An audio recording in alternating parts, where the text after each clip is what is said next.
अब हम आए हैं बिल्कुल पहाड़ी के ऊपर और नीचे से तो इस तरह दिखाई देता है कि बिल्कुल एक स्टीप सी जगह होगी, लेकिन आप इसको दिखाए कि किसी नामवार जगह ग्राउंड की जितना खूबसूरत दरख्त है। आजकल चूँकि बारिश एक माह से या 2 माह से नहीं हुई है तो थोड़ी इस वजह से एक खुश्की सी है, लेकिन छोड़े वो बात। मैं आपको एक और सबूत दिखा रहा हूँ कि कहाँ इस तरह कि यहाँ पर लोग आबाद थे। आप देख सकते हैं इस आबादी को, बिल्कुल एक मेरे ख्याल में एक बंगले की शक्ल है।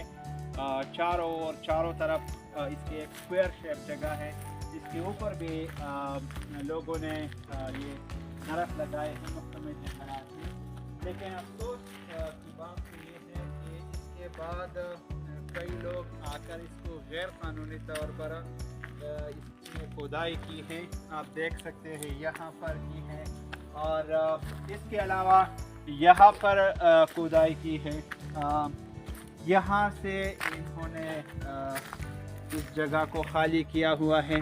तो मेरे ख्याल में यहाँ से जो कीमती चीज़ें हैं वो तो लेकर गए हैं।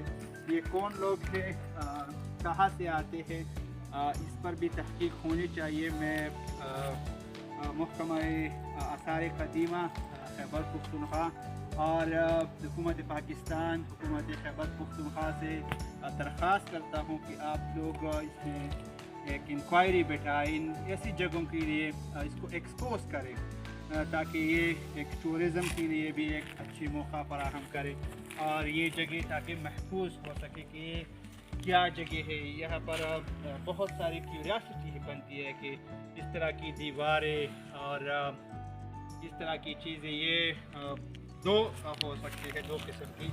या तो ये है मेरे ख्याल में जो गंदारा सिविलाइजेशन है,